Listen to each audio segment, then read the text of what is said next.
बहुत पुराने दौर की बात है। एक छोटे से कस्बे में, जिसका नाम था हशमताबाद, एक कारीगर रहता था। उसका नाम था इब्राहिम। वह बेहद तंगहाल था और एक जीर्ण शीर्ण झोपड़ी में अपने परिवार के साथ दिन गुजारता था। उसके 4 नन्हे मुन्ने बच्चे थे, जिनकी परवरिश के लिए वह रात दिन कड़ी मेहनत करता था। इब्राहिम बड़ा नेक दिल इंसान था और हमेशा हलाल कमाई पर यकीन रखता था, लेकिन उसकी आमदनी इतनी कम थी कि घर का गुजारा मुश्किल से चलता था। उसकी रोजाना की कमाई इतनी मामूली होती थी कि उससे बस एक वक्त का भोजन मुश्किल से जुट पाता था। उसके पास इतने पैसे नहीं थे कि वह अपने बच्चों के लिए नई पोशाकें या अच्छी चीजें खरीद सके। उसकी बीवी, जिसका नाम फातिमा था, घर के कामकाज में उसका साथ देती थी, लेकिन गरीबी उनका पीछा नहीं छोड़ती थी। वे अक्सर रातें भूखे पेट सो जाते थे, फिर भी अल्लाह ताला का शुक्र अदा करते थे और सब्र रखते थे। इब्राहिम अपने बच्चों की भूख मिटाने और कुछ ज्यादा कमाने के लिए अक्सर लंबे और कठिन सफर पर निकलता था। वह दूर दराज के गांवों और कस्बों में जाता था, जहां से उसे सस्ता कपड़ा मिल जाता था। वह उन सस्ते कपड़ों को खरीद कर घर लाता, फिर उन्हें बड़ी जतन से सिलता और बाजार में बेच देता। यह सफर बहुत थकाऊ और जोखिम भरा होता था, लेकिन वह अपने परिवार की खातिर सब कुछ सहन करता था। एक बार की बात है, इब्राहिम अपना काम निपटाकर घर लौट रहा था। वह एक घने जंगल के रास्ते से गुजर रहा था और शाम होने वाली थी। उसका शरीर थकान से टूटा हुआ था और उसे तेज प्यास लगी हुई थी। अभी वह रास्ते में ही था कि अचानक उसे कुछ खतरनाक आवाजें सुनाई दी। उसने पीछे मुड़कर देखा तो जंगली शेरों का एक झुंड उसकी ओर तेजी से बढ़ रहा था। शेरों को अपनी तरफ आते देख इब्राहिम घबरा गया।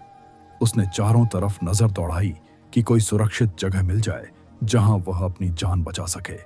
उसे पास ही एक पहाड़ी की तलहटी में एक गहरी गुफा नजर आई। वह अपनी सारी ताकत लगाकर उस गुफा की ओर भागा।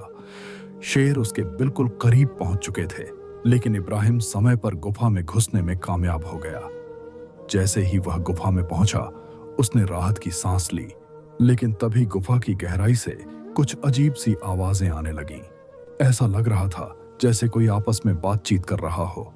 इब्राहिम ने सोचा कि शायद यहाँ कोई लुटेरे छिपे हुए हैं। वह बड़ी सावधानी और चुपचाप उन आवाजों की दिशा में बढ़ने लगा ताकि पता लगा सके कि अंदर कौन है। जब वह थोड़ा और करीब पहुंचा तो उसने देखा कि वहां इंसान नहीं, बल्कि 2 भूत बैठे हुए बातें कर रहे थे।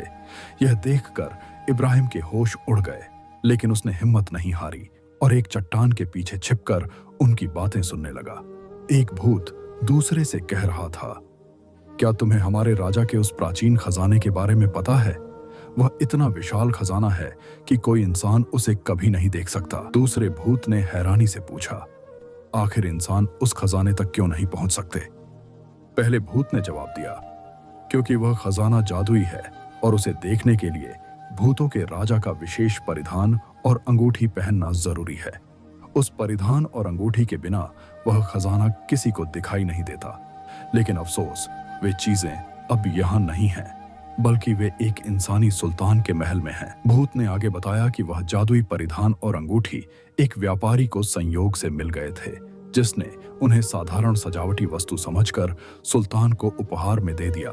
अब वह परिधान महल की एक दीवार पर लटका हुआ है और अंगूठी सुल्तान खुद पहनता है। भूतों में से कोई भी इन चीजों के पास नहीं जा सकता, क्योंकि उन पर एक शक्तिशाली जादू का पहरा है जिसे कोई भूत नहीं तोड़ सकता। इब्राहिम यह सारी बातें बड़े ध्यान से सुन रहा था और उसका दिमाग तेजी से काम कर रहा था।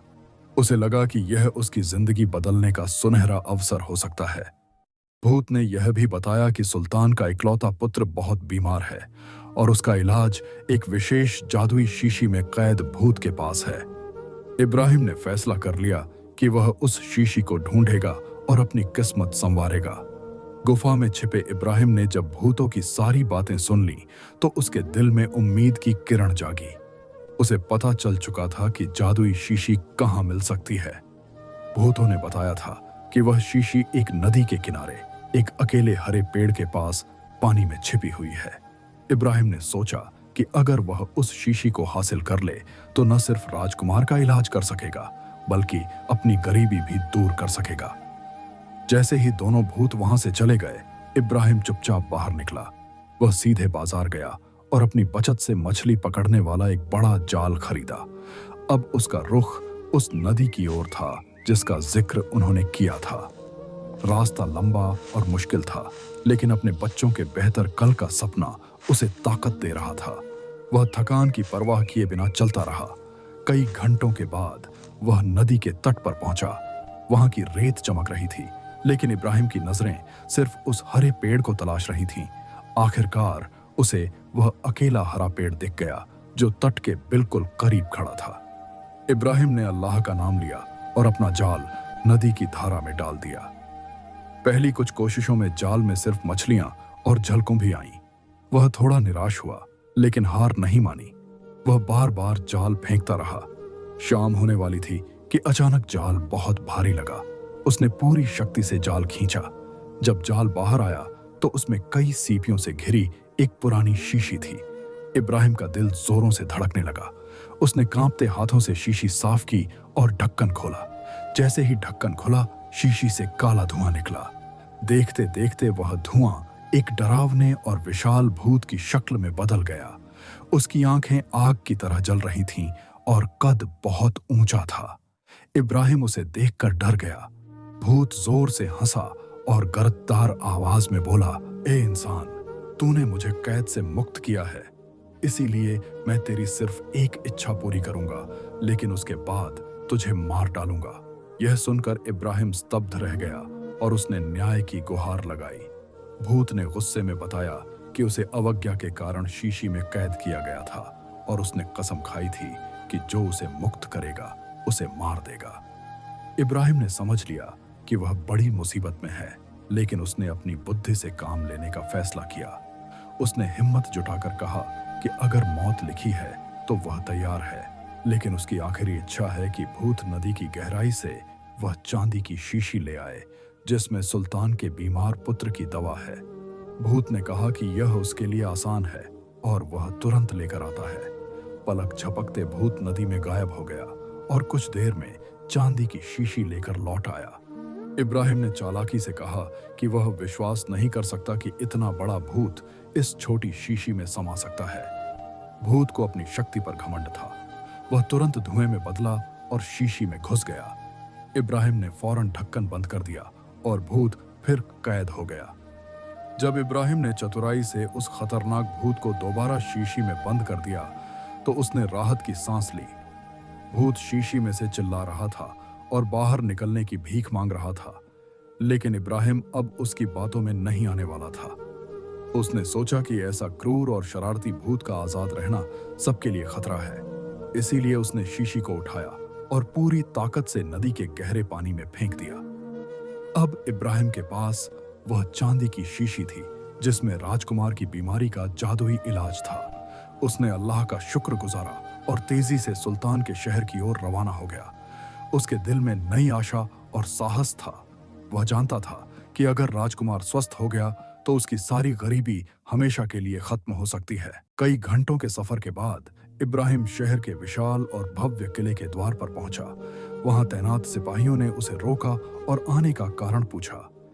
इब्राहिम ने पूरे विश्वास से कहा कि वह एक गरीब कारीगर है, लेकिन सुल्तान के बीमार पुत्र के लिए शिफा लेकर आया है।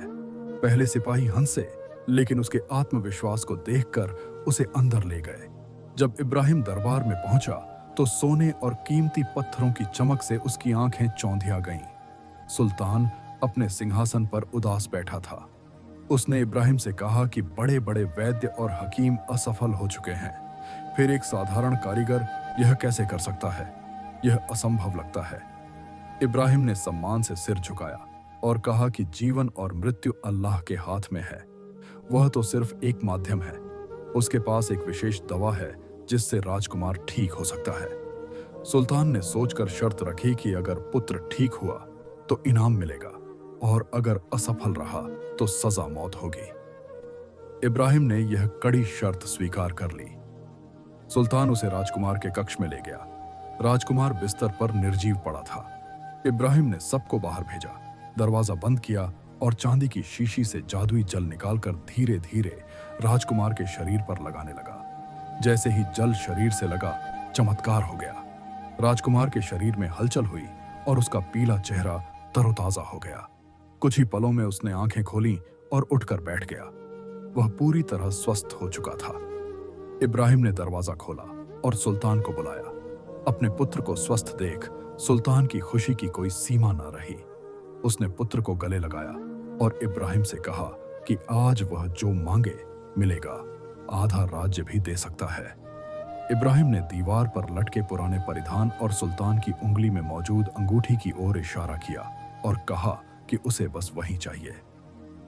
सुल्तान हैरान रह गया कि किसी ने सोना चांदी छोड़कर ऐसी साधारण चीजें मांगी। उसने मुस्कुराकर परिधान उतारा और अंगूठी भी इब्राहिम को दे दी। साथ ही उसके थैले को सोने के सिक्कों से भर दिया ताकि वह सुखी जीवन जी सके। इब्राहिम ने अंगूठी पहन ली और जादुई परिधान अपने पास रख लिया। उसने सुल्तान का शुक्रिया अदा किया और महल से बाहर निकल आया। उसका दिल खुशी से भरा था। उसे याद था कि यही परिधान और अंगूठी भूतों के खजाने की कुंजी है और अब उसका लक्ष्य उस महान खजाने तक पहुंचना था। जब इब्राहिम महल से निकला तो उसके कदम जमीन पर नहीं पड़ रहे थे। उसके पास अब ढेर सारा सोना, चांदी और वे दो विशेष वस्तुएं थीं जिनका रहस्य सिर्फ वह जानता था। उसने जल्दी से अपने कस्बे का रास्ता लिया क्योंकि वह अपने परिवार को यह खुशखबरी सुनाने के लिए व्याकुल था। जब वह अपनी झोपड़ी के करीब पहुंचा तो उसने अपने बच्चों को बाहर खेलते देखा। भूख और कमजोरी से वे मुरझाए हुए लग रहे थे। जैसे ही बच्चों ने अपने पिता को देखा, वे दौड़कर उनसे लिपट गए। इब्राहिम की आंखों में आंसू आ गए जब उसने फातिमा को दरवाजे पर उम्मीद भरी नजरों से देखते पाया। इब्राहिम घर में घुसा और अपना थैला मेज पर उलट दिया। जैसे ही सोने के सिक्के और जवाहरात बाहर गिरे, पूरा कमरा उनकी चमक से जगमगा उठा। फातिमा और बच्चे यह दृश्य देखकर स्तब्ध रह गए। फातिमा ने पूछा कि यह सब कहां से आया। इब्राहिम ने मुस्कुराकर अपनी पूरी कहानी सुनाई और इसे अल्लाह की मेहरबानी बताया। उसने फातिमा को कुछ सिक्के दिए और कहा कि बाजार जाकर बढ़िया भोजन, फल और बच्चों के लिए नई पोशाकें ले आए। फातिमा खुशी से बाजार गई और जल्दी ही घर दावत से भर गया। बच्चों ने पेट भरकर खाया और कई वर्षों बाद उस घर में शांति की नींद आई। सबके सो जाने के बाद इब्राहिम चुपके से उठा और अपनी पुरानी सिलाई की मशीन के पास बैठ गया। उसने वह जादुई परिधान निकाला जो वह महल से लाया था। दिखने में वह साधारण था, लेकिन चांदनी में सितारों की तरह चमक रहा था। इब्राहिम ने सोचा कि अगर इसे पहनकर ही खजाना मिल सकता है तो इससे एक सुंदर अबाया बनाए। उसने पूरी कुशलता से परिधान को काटा और सिलना शुरू किया। वह पूरी रात काम करता रहा और उसे लगा जैसे परिधान खुद उसके हाथों में ढल रहा हो। सूरज उगने से पहले उसने एक अत्यंत सुंदर और राजसी अबाया तैयार कर ली, जैसी शायद किसी सुल्तान के पास भी ना हो। अब अंगूठी की बारी। इब्राहिम ने जादुई अंगूठी अपनी उंगली में पहन ली। जैसे ही अंगूठी पहनी, उसे अपने शरीर में अजीब सी ऊर्जा महसूस हुई। यह अबाया दूसरों की नजरों से तो छिपा सकती है, लेकिन मेरी अंतर्दृष्टि से नहीं। उसने कहा कि उसे पता है इब्राहिम कौन है और यहाँ क्यों आया है, इसीलिए डरने की जरूरत नहीं। इब्राहिम ने सम्मान से सलाम किया। बूढ़े भूत ने बताया कि वह इस खजाने का संरक्षक और भूतों का प्राचीन विद्वान है। उसने कहा कि हजारों वर्षों में पहली बार कोई इंसान यहाँ तक पहुंचा है और यह उसकी बुद्धि, धैर्य और नेक इरादे की वजह से संभव हुआ है। विद्वान भूत ने समझाया कि खजाना प्राप्त करना बड़ी बात नहीं, असल बात उसे संभालना है। धन इंसान को बदल देता है। वह चाहे तो इंसान को नेक और उदार बना दे या अत्याचारी और अहंकारी। आज इब्राहिम को तय करना है कि वह कौन सा रास्ता चुनेगा। इब्राहिम ने स्वतंत्रता से कहा कि उसने गरीबी और भूख को बहुत निकट से देखा है। वह धन सिर्फ इसलिए चाहता है ताकि अपने बच्चों को बेहतर जीवन दे सके और उन लोगों की मदद कर सके जो उसकी तरह मजबूर हैं। उसे लालच नहीं, बस शांति चाहिए।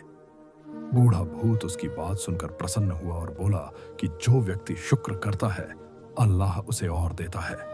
उसने हाथ उठाया और द्वार स्वतः खुल गया। इब्राहिम ने अल्लाह का शुक्र अदा किया और अंदर कदम रखा, जहां सोने के ढेर, हीरों की नदियां और अनगिनत कीमती पत्थर उसकी आंखों को चकाचौंध कर रहे थे। जब इब्राहिम उस भव्य और शानदार कक्ष में पहुंचा तो उसे अपनी आंखों पर विश्वास नहीं हुआ। हर ओर सोना ही सोना बिखरा था।